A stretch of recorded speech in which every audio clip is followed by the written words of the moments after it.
La luz del atardecer se filtraba por la ventana de la cocina, iluminando el polvo que danzaba en el aire como partículas de oro líquido. Sobre la mesa de madera, desgastada por el uso y el tiempo, se extendía un caos organizado de papeles.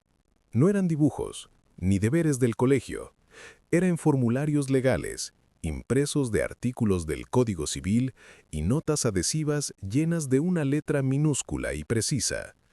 En medio de aquel universo de palabras y leyes, Leo, de 12 años, movía un rotulador fluorescente sobre un párrafo particularmente enrevesado.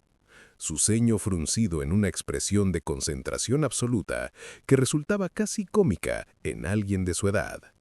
Su reino era aquel apartamento pequeño pero acogedor, que siempre olía a galletas recién horneadas y a tierra de macetas. Su madre, Clara, era el corazón de ese reino. Mientras Leo estudiaba sus casos, ella canturreaba suavemente, sus manos enjabonando platos en el fregadero o dándole forma a la masa para la cena. Era una mujer de sonrisa fácil y ojos cansados, que trabajaba como cajera en un supermercado y llevaba en sus hombros el peso silencioso de criar a su hijo sola. Para Leo, ella era todo. Era la que le leía cuentos de leyes en lugar de hadas, la que convertía cada problema en una lección y cada logro, por pequeño que fuera, en una fiesta. Su fascinación por el mundo legal no era un capricho. Había comenzado a los 8 años, cuando una disputa con un vecino sobre un árbol que arrojaba sombras sobre sus geranios lo había llevado a devorar la ordenanza municipal de su ciudad. Desde entonces, sus juguetes eran los libros de derecho que conseguía en la biblioteca o en mercadillos de segunda mano. Clara, lejos de reírse, lo alentaba. Un buen abogado no nace, se hace con curiosidad y corazón, le decía mientras le señalaba un párrafo confuso. Y tú, mi vida, tienes de sobra. Esa tarde en particular, Leo trabajaba en lo que él llamaba en su interior el caso del balón perdido. El hijo de la señora del tercero había reventado con un pinchazo accidental el balón de fútbol de Miguel, el niño del quinto. La disputa entre vecinas estaba alcanzando niveles épicos, y Leo, actuando como mediador oficioso, buscaba un precedente legal o una cláusula que restableciera la paz en la comunidad. Era su mundo, un mundo pequeño y seguro donde los problemas se resolvían con diálogo y un poco de astucia legal. La paz se quemó de la forma más brutal y súbita. El timbre de la puerta sonó con un chirrido estridente, fuera de lugar. Clara se secó las manos en el delantal y fue a abrir con su sonrisa habitual que se congeló en sus labios al encontrar a dos personas de aspecto formal y adusto en el rellano. No eran vecinos. Llevaban trajes grises y portaban carpetas de color marrón. Uno de ellos, un hombre de mirada impasible, sostenía un documento oficial con un sello en relieve que relució bajo la luz del pasillo como un ojo maligno. ¿Clara Valdés?, preguntó la mujer, con una voz que no admitía réplica. Somos del Departamento de Servicios Sociales. Tenemos una orden de comparecencia y una apertura de expediente por negligencia parental. Las palabras cayeron en la cocina como bloques de hormigón. Negligencia. La palabra resonó en los oídos de Leo, fría y ajena. No podía asociarla a su madre, a la mujer que se desvelaba si él tosía por la noche, que revisaba sus deberes una y otra vez, que había vendido su propia tablet para comprarle los zapatos que necesitaba para el colegio.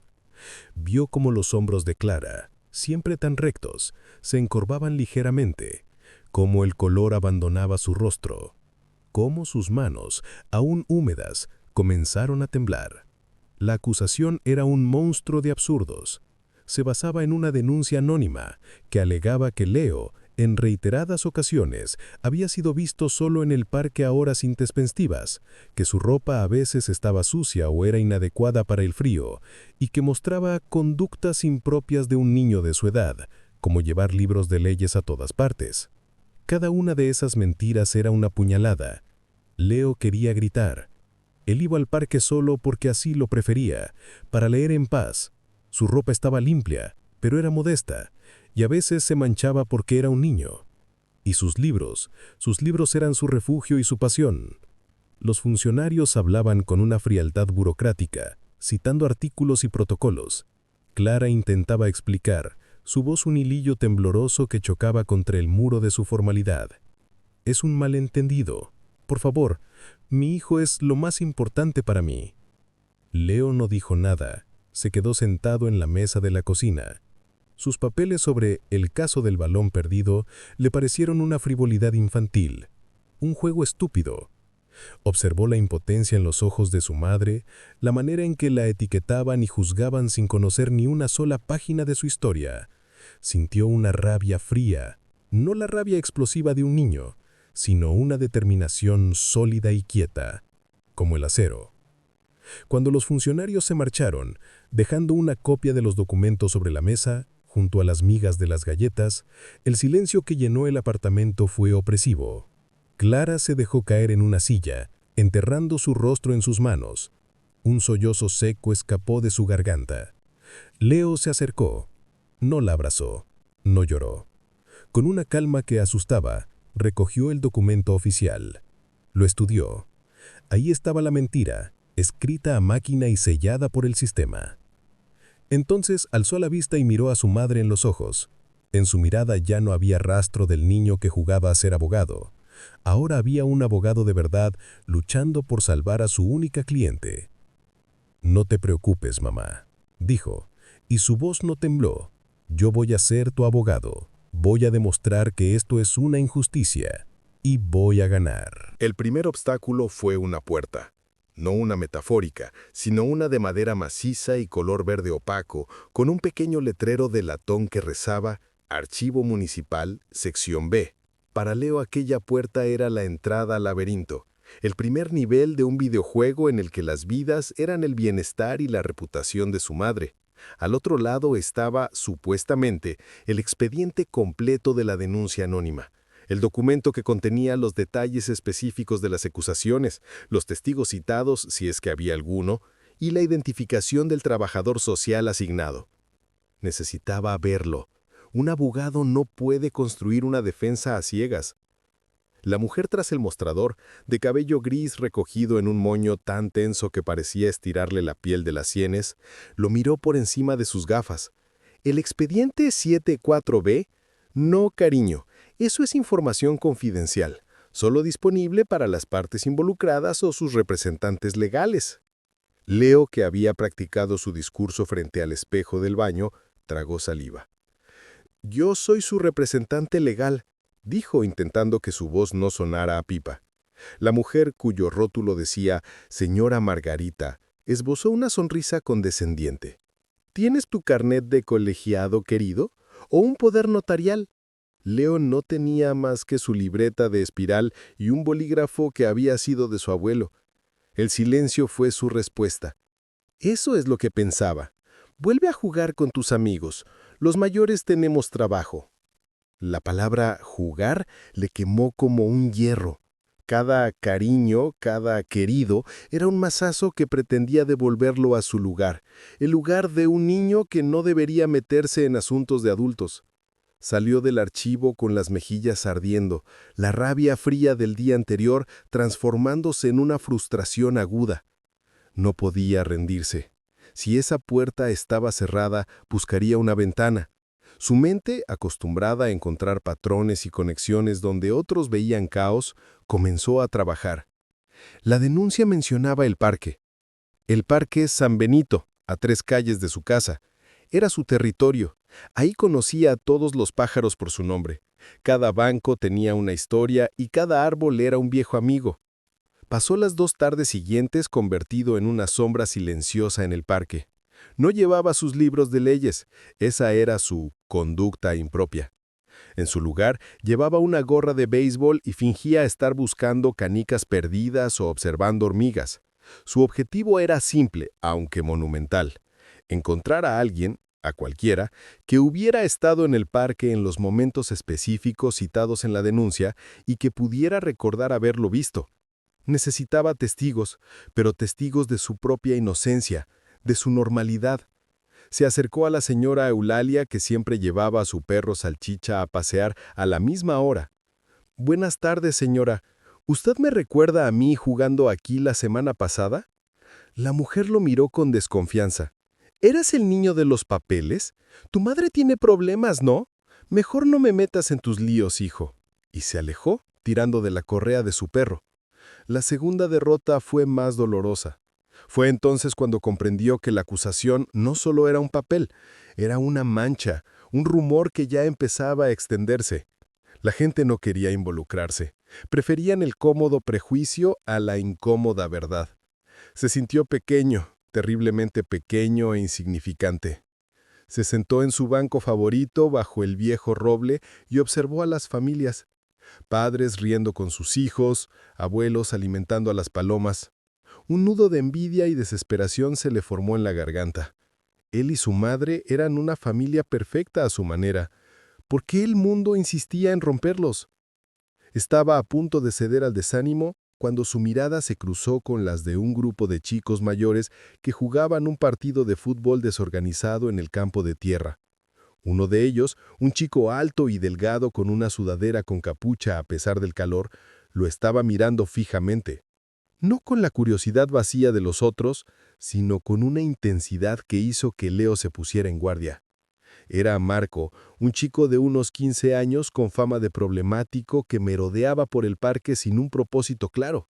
Leo bajó la cabeza esperando una burla o un comentario sobre el niño abogado, pero la burla no llegó. En su lugar, Marco se separó de su grupo y se acercó a él con desgana. «Oye tú», dijo, su voz era más grave de lo que Leo esperaba. «Eras el chico del piso de la calle Olmo, ¿no?».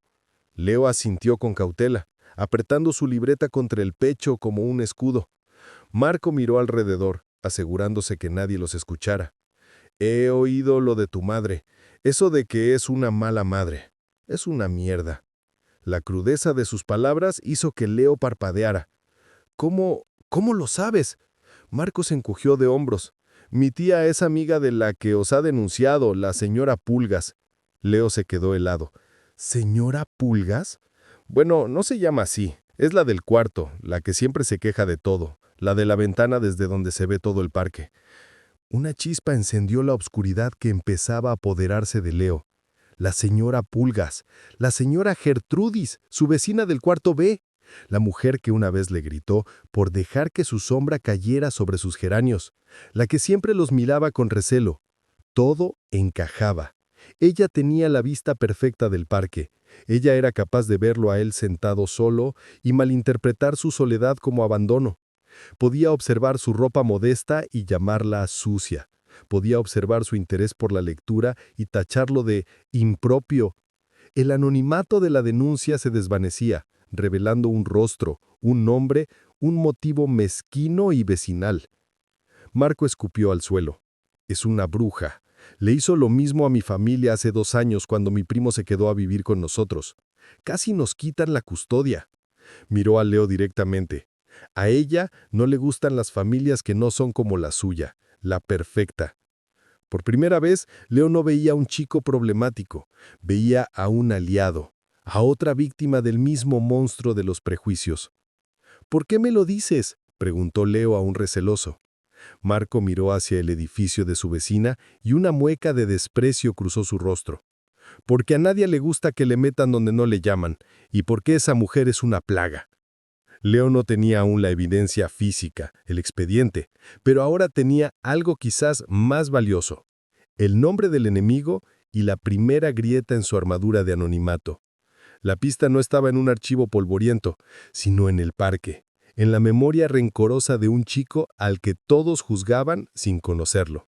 Su libreta, antes llena de frustración, ahora tenía una nueva anotación, subrayada con fuerza. Testigo potencial: Marcos. Denunciante: vecina cuarto B, señora Gertrudis. Motivo: prejuicio. El laberinto seguía siendo enorme y terrorífico, pero ahora, por fin, tenía un hilo del que tirar. El nombre señora Gertrudis resonaba en la mente de Leo como un campanazo. Ya no era una sombra anónima, sino una persona de carne y hueso, con una cara que él conocía bien, la de la mujer del cuarto B, la de los geranios perfectamente alineados y la mirada permanentemente disgustada. Saber quién era su antagonista le daba una sensación de enfoque feroz. Sin embargo, ese enfoque se vio inmediatamente desafiado por un nuevo y más formidable obstáculo: la figura de don Aníbal, el trabajador social asignado al caso. La primera reunión con don Aníbal tuvo lugar en la misma sala de estar donde todo había comenzado. El hombre era la personificación de la institución que representaba. Alto, de postura rígida, vestía un traje gris impecable y llevaba un maletín de cuero gastado, pero bien cuidado. Sus manos, largas y de uñas perfectamente limadas, sostenían una carpeta idéntica a la que habían traído los funcionarios del primer día. No sonrió cuando Clara le abrió la puerta. Solo asintió con una leve inclinación de cabeza y tomó asiento en el sillón como si fuera un juez tomando posesión del tribunal. «Señora Valdés», Leo comenzó abriendo la carpeta. Su voz era un monotono cuidadosamente modulado, carente de toda emoción. «He revisado el expediente preliminar. Las acusaciones son, por supuesto, graves: negligencia emocional, desatención, exposición a situaciones inapropiadas». Leo, sentado al lado de su madre en el sofá, sintió que cada palabra era un golpe. Don Aníbal no las pronunciaba con saña, sino con la fría seguridad de quien lee un informe meteorológico. Eso lo hacía aún peor. Clara intentó explicar, su voz temblorosa al principio, pero ganando firmeza a medida que hablaba de su amor por su hijo, de su trabajo, de sus esfuerzos. Don Aníbal la escuchó, pero sus ojos, de un color grisáceo e impasible, no reflejaban empatía, solo evaluación. Tomaba notas en una hoja con una caligrafía minúscula y precisa. Cuando Clara terminó, hubo un silencio incómodo. Luego, don Aníbal se dirigió a Leo. «¿Y tú, muchacho, es cierto que pasas largos periodos solo en el parque? ¿Que llevas libros de leyes?» La forma en que dijo leyes sonaba a cosas raras. Leo respiró hondo. Este era su momento. No iba a permitir que lo trataran como a un niño asustado. «Sí, señor Aníbal, voy al parque a leer y estudiar. Es mi lugar tranquilo. Y sí, estudio Derecho. Es mi pasión». Don Aníbal lo observó, y por un instante Leo creyó ver un destello de curiosidad en sus ojos grises, pero se extinguió de inmediato. Una pasión peculiar para un niño. El informe sugiere que estas actividades te aíslan de tus pares, que no son normales. La palabra normal cayó como un muro entre ellos. Don Aníbal no estaba juzgando solo las acciones, sino la esencia misma de Leo, etiquetando su singularidad como un síntoma del problema. Fue entonces cuando Leo cometió su primer error táctico. Impulsado por la rabia que le producía esa frialdad, sacó su libreta. «Con todo respeto, señor Aníbal, he estado investigando el caso. Tengo motivos para creer que la denuncia es malintencionada y proviene de nuestra vecina, la señora Gertrudis del cuarto B, quien tiene un historial de quejas infundadas contra vecinos». Abrió la libreta en la página donde había anotado el nombre de Marco y la información sobre la señora Gertrudis. La reacción de don Aníbal no fue la que Leo esperaba. No hubo sorpresa ni interés. Su rostro se endureció. «Leo», dijo, y su tono perdió por primera vez la neutralidad, adoptando un matiz de advertencia. «Esto es muy serio. No puedes, y no debes, realizar tu propia investigación. Estás interfiriendo en un proceso legal y administrativo. Además, las acusaciones contra un adulto sin pruebas concretas son irresponsables». Cerró su carpeta con un golpe seco. «Tu trabajo, joven, es ser un niño. Deja que los adultos manejen esto». La humillación fue un fuego que le subió por el cuello hasta las orejas. Don Aníbal no lo veía como un defensor, sino como un niño entrometido. Peor aún, estaba desacreditando su único avance. La reunión terminó poco después, con don Aníbal estableciendo una serie de visitas sorpresas para evaluar el ambiente del lugar y una lista de requisitos que Clara debía cumplir, como inscribir a Leo en actividades extracurriculares, socializadoras, y asistir a charlas de crianza positiva. Eran condiciones que, al cumplirlas, parecían admitir una culpa que no existía. Esa noche, el apartamento se sintió como una prisión. Las visitas sorpresas eran una espada de Damocles colgando sobre sus cabezas, convirtiendo su hogar en un escenario que debía parecer perfecto en todo momento. Clara, abatida, miraba la lista de requisitos con desesperación. ¿Actividades extracurriculares? Leo, no podemos pagar eso. Leo no respondió. Se sentía derrotado. Había subestimado la maquinaria en la que se había metido. Don Aníbal no era un hombre malo. Era algo quizás peor. Un burócrata, un creyente absoluto en el sistema y sus protocolos. Un hombre para quien la palabra de un niño, por lógica que sonara, no tenía peso frente a un informe oficial. Se asomó a la ventana de su habitación que daba al patio interior del edificio. Y ahí, en la ventana de enfrente, perfectamente iluminada por una lámpara de lectura, estaba la figura de la señora Gertrudis. Estaba sentada en su butaca, tejiendo con lentitud deliberada, y en ese momento, alzó la vista y sus miradas se encontraron a través de la distancia que separaba las dos fachadas. No había triunfo en su rostro, ni siquiera malevolencia, solo una tranquilidad absoluta. La serenidad de quien está convencido de su propia rectitud y de la incorrección de los demás. Para ella, Leo no era un niño defendiendo a su madre, era un problema que necesitaba corrección. Una familia que no encajaba en su rígido modelo del mundo y que, por lo tanto, debía ser señalada. Leo sostuvo su mirada. La rabia fría había vuelto, pero ahora estaba mezclada con una nueva emoción, el miedo. No el miedo a la señora Gertrudis, sino el miedo a don Aníbal y el sistema inmutable que éste representaba. Se dio cuenta que no podía vencerlos jugando a ser abogado en los márgenes. Necesitaba algo más grande, algo irrefutable. Necesitaba una prueba que fuera tan sólida, tan incontestable, que ni siquiera don Aníbal, con sus protocolos y sus prejuicios, pudiera ignorarla. El revés había sido total, y por primera vez, la sombra de la derrota se cernía sobre ellos, más oscura y real que nunca. La derrota pesaba en el apartamento como una losa de plomo. Las siguientes 2 semanas fueron un suplicio de ansiedad constante. Cada paso en el rellano, cada timbre, hacía que el corazón de Clara se acelerara y que Leo se pusiera en guardia, listo para interpretar el papel del hijo normal en un hogar adecuado. Don Aníbal hizo una de sus visitas sorpresa, y aunque Clara había limpiado hasta que todo brillaba y había horneado galletas, su mirada gris y escrutadora lo recorrió todo, deteniéndose en la pila de libros de derecho de Leo, que ahora estaban escondidos a regañadientes bajo la cama, como si fueran algo vergonzoso. La presión estaba quebrando a Clara. Leo la veía llorar en silencio en la cocina, cuando creía que él no la veía. Sus manos, antes firmes, ahora temblaban con frecuencia. El brillo de sus ojos se estaba apagando, reemplazado por el resignado dolor de quien espera un golpe inevitable. La gota que colmó el vaso fue la carta del colegio. Una notificación oficial que informaba que, debido a la situación familiar en evaluación, se recomendaría a Leo asistir a sesiones con la orientadora escolar para valorar su integración social.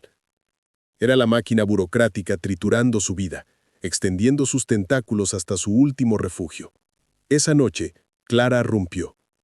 Sentados a la mesa de la cocina, con la carta entre ellos, dejó caer la cabeza sobre sus brazos cruzados y un sollozo profundo, desgarrador, escapó de su pecho. «No puedo más, Leo», dijo, su voz apagada por las lágrimas.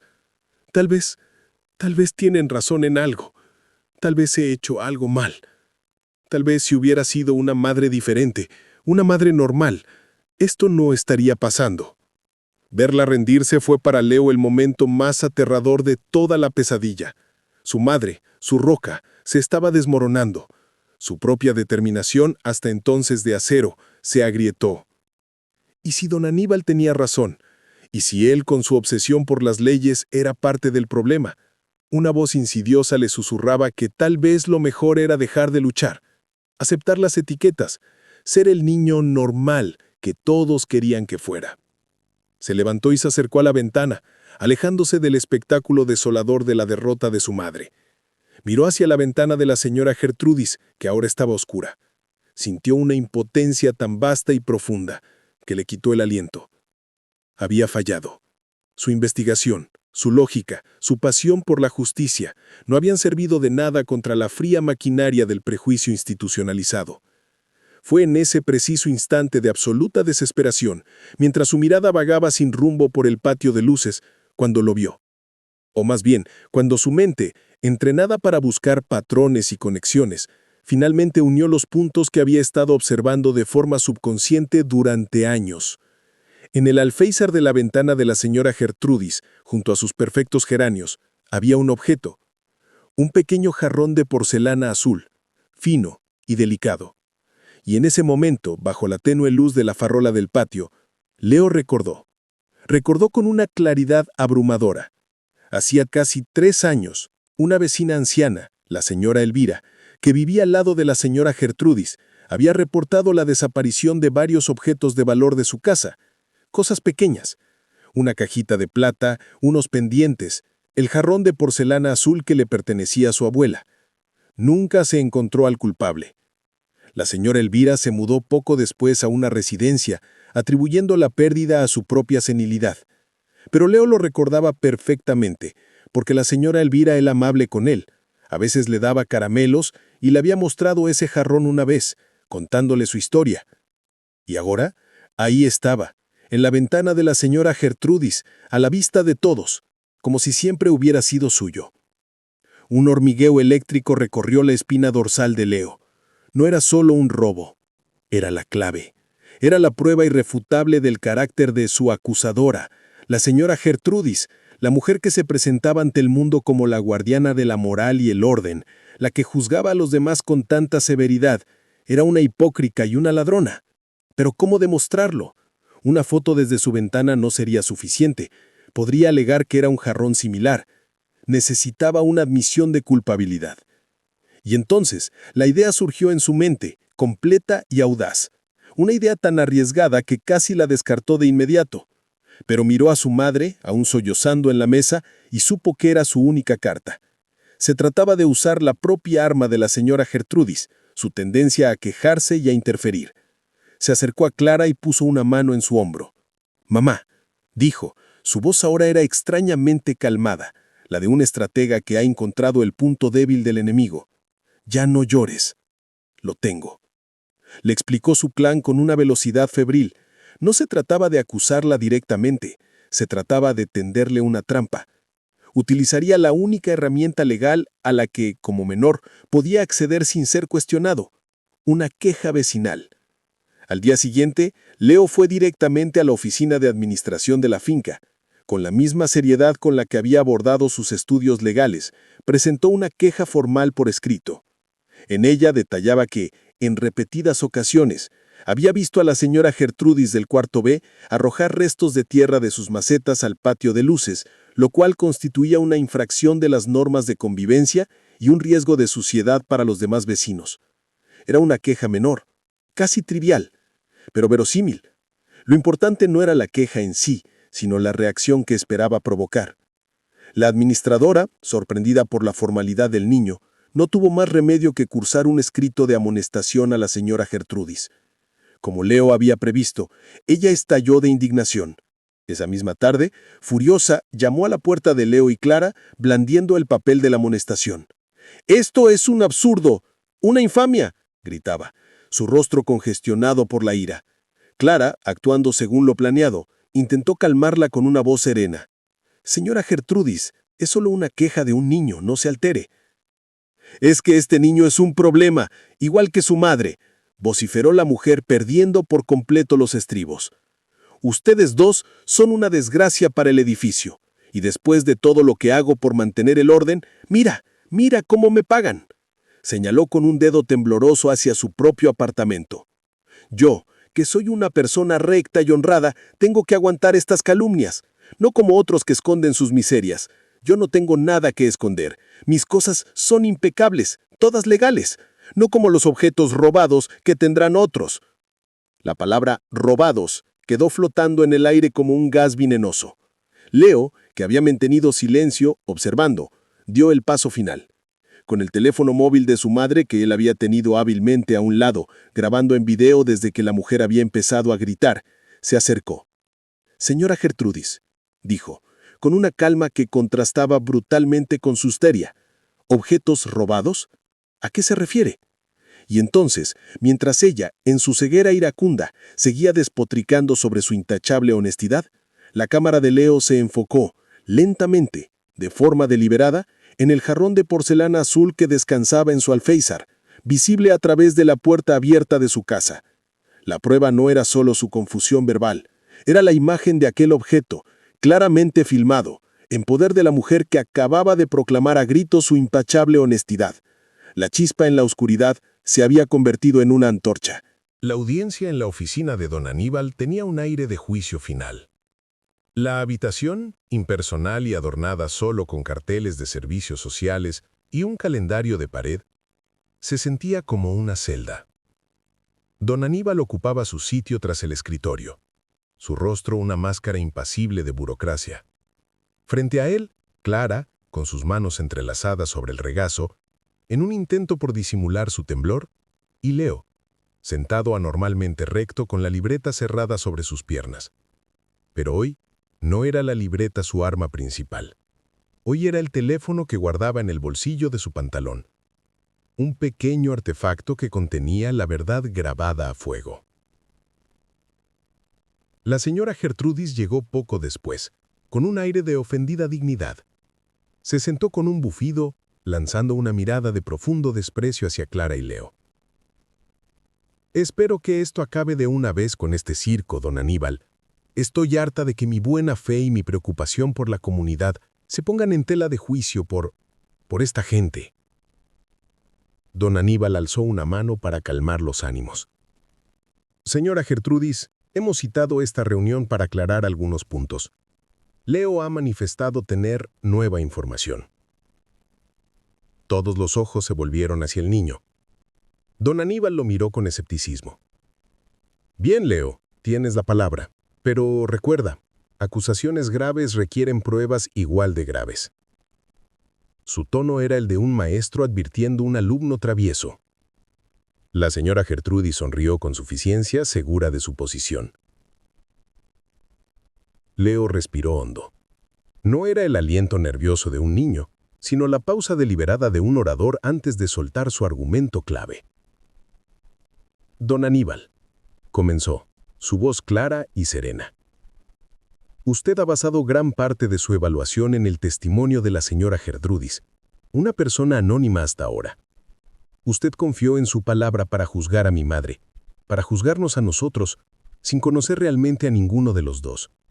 Usted nos juzgó». La palabra, directa y precisa, hizo que don Aníbal frunciera levemente el ceño. Leo continuó. «¿Pero qué sabe usted realmente de la persona que emitió ese juicio? ¿Qué sabe de su carácter, de su honestidad?» «Esto es inaudito», estalló la señora Gertrudis poniéndose de pie. «No tienes derecho a cuestionarme». «Tengo todo el derecho», replicó Leo sin alterarse. «Cuando su juicio sobre nosotros está a punto de destruir nuestra familia.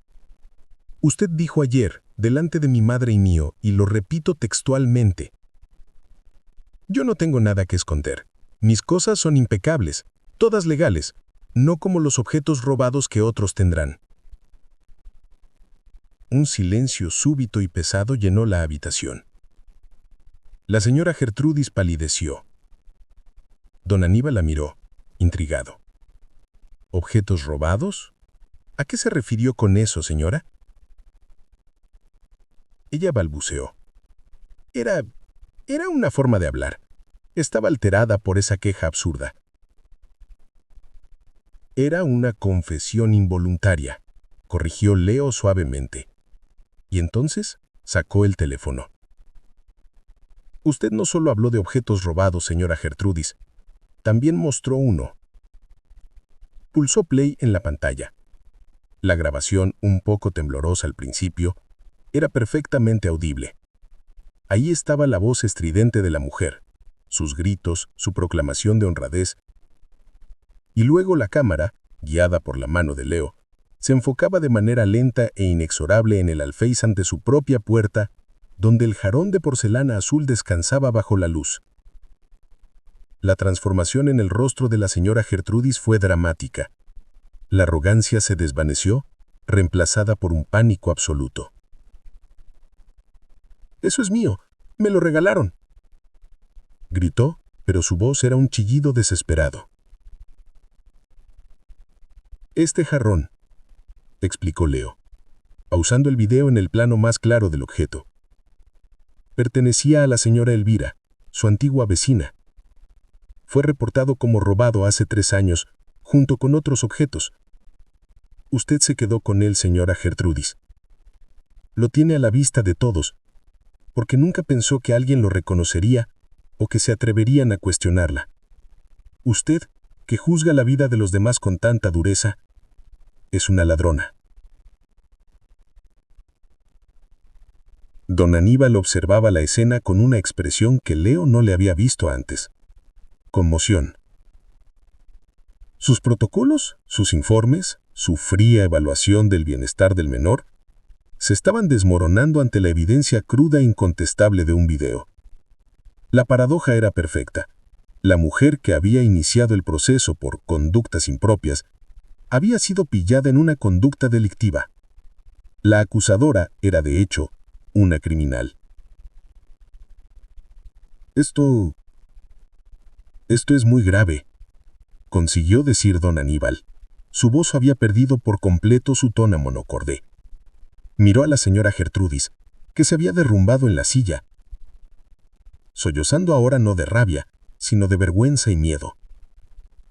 Esto cambia la naturaleza del caso por completo. «Lo cambia todo, don Aníbal», dijo Leo, guardándose el teléfono. Su mirada era firme. «Usted confió en la palabra de una persona sin verificar su credibilidad. Juzgó a mi madre como negligente basándose en el testimonio de alguien que ahora se revela como una mentirosa y una ladrona. Usted nos aplicó un prejuicio, el prejuicio de que el sistema y un adulto que se queja siempre tienen la razón. Usted nunca se tomó el tiempo de verme a mí, de verdad. Solo vi a un niño raro con libros raros, nunca vio una madre que da todo por su hijo. Juzgó sin conocer. Y esa es la injusticia más grande de todas». Leo no estaba gritando, no estaba llorando. Estaba hablando con la elocuencia tranquila y devastadora de la verdad. Cada palabra era un martillazo que resquebrajaba la armadura de don Aníbal. El trabajador social miraba al niño. Realmente lo miraba por primera vez. No vio a un entrometido, sino a un defensor. No vio una conducta impropia, sino una inteligencia brillante y una lealtad feroz. Vio el error monumental que había cometido. La señora Gertrudis, acabada, murmuró una confesión entre lágrimas, admitiendo haber robado no solo el jarrón, sino otros pequeños objetos de la señora Elvira, aprovechándose de su confusión. Admitió también que su denuncia contra Clara había sido motivada por el mal ejemplo que Leo suponía para la comunidad, con sus rarezas, y por la envidia que le producía la estrecha y ruidosa relación entre madre e hijo, tan diferente de su propia soledad llena de rencor. La confrontación había terminado. No con un grito, sino con un silencio elocuente. La verdad, fría, dura e incontestable, se había alzado en la habitación. Don Aníbal recogió los papeles de su expediente sobre la familia Valdés. Los miró y por un instante pareció a punto de romperlos. En su lugar, los guardó en la carpeta y cerró la funda con un clic suave. El sonido marcó el final de una pesadilla y el principio de la rendición de cuentas. Leo no había ganado solo el caso. Había ganado algo más importante.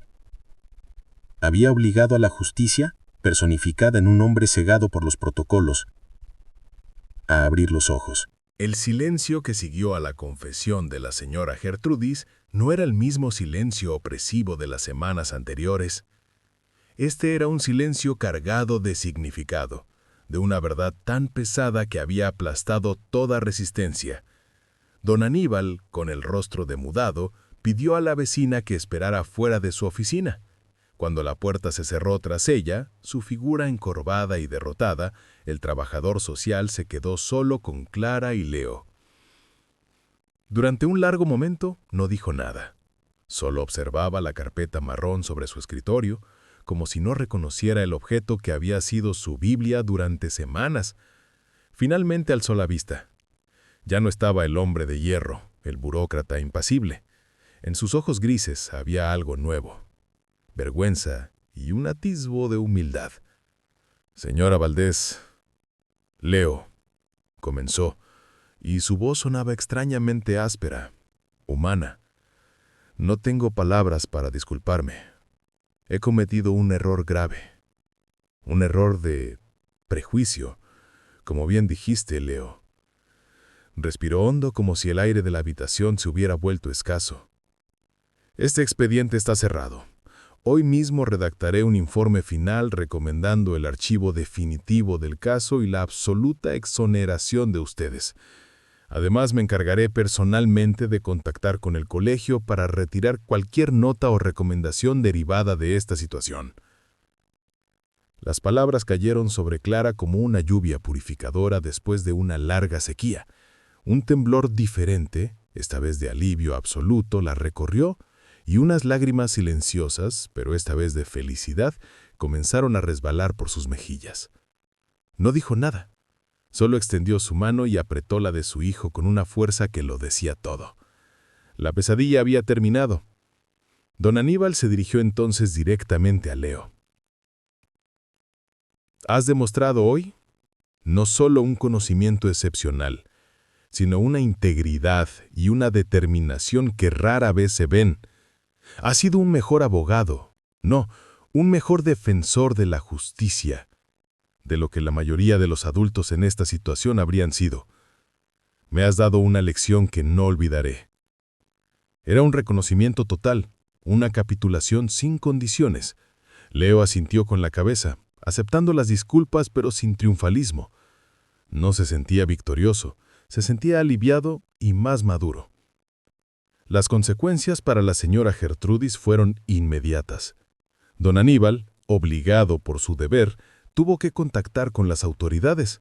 El jarrón de porcelana azul fue devuelto a la señora Elvira, que ahora vivía en una residencia y lloró de emoción al recuperar el recuerdo de su abuela. Se abrió una investigación por los otros objetos robados. La justicia, la de verdad, lenta pero implacable, comenzaba a actuar sobre quien había querido manipularla. La noticia se extendió por el vecindario, y los mismos que habían mirado a Clara con recelo ahora murmuraban entre dientes sobre la hipócrita del cuarto B. El mundo, de alguna manera, volvía a su eje, pero ya nada volvería a ser exactamente igual. Una semana después, la vida en el pequeño apartamento de la calle Olmo había recuperado su ritmo. El olor a galletas horneadas volvía a llenar las habitaciones.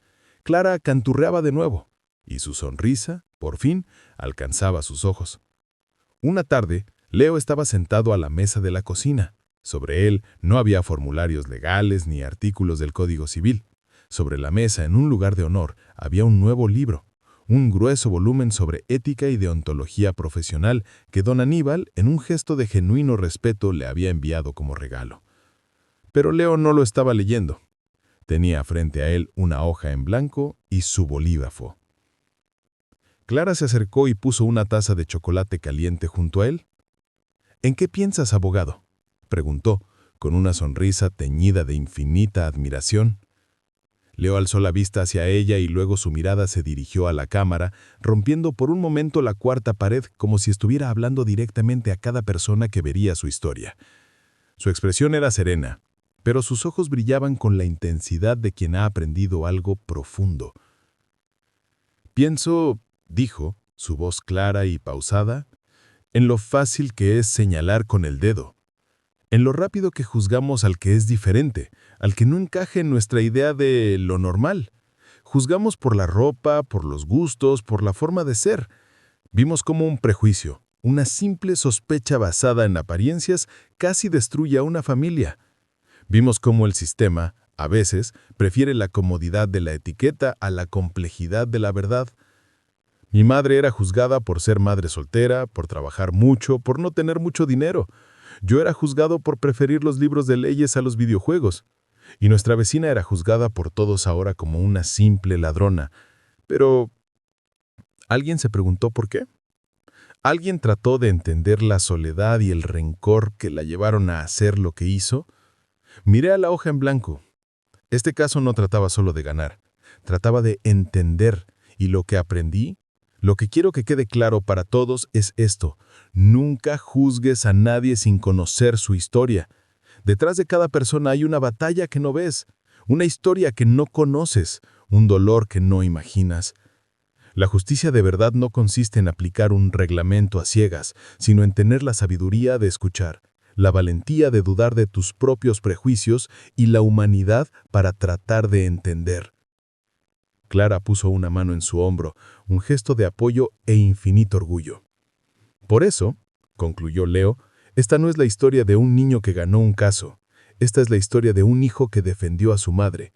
Y es un recordatorio, para todos nosotros, de que el mundo necesita menos jueces y más defensores, menos dedos acusadores y más manos tendidas. Antes de juzgar, pregúntate, ¿realmente conozco su historia? Y con esas palabras, Leo bajó la mirada hacia la hoja en blanco y comenzó a escribir. No un recurso legal ni una demanda. Comenzaba a escribir, simplemente, su historia. Porque a veces la defensa más poderosa no se encuentra en un tribunal, sino en la capacidad de compartir una verdad que pueda, tal vez, evitar que otra familia tenga que pasar por lo mismo.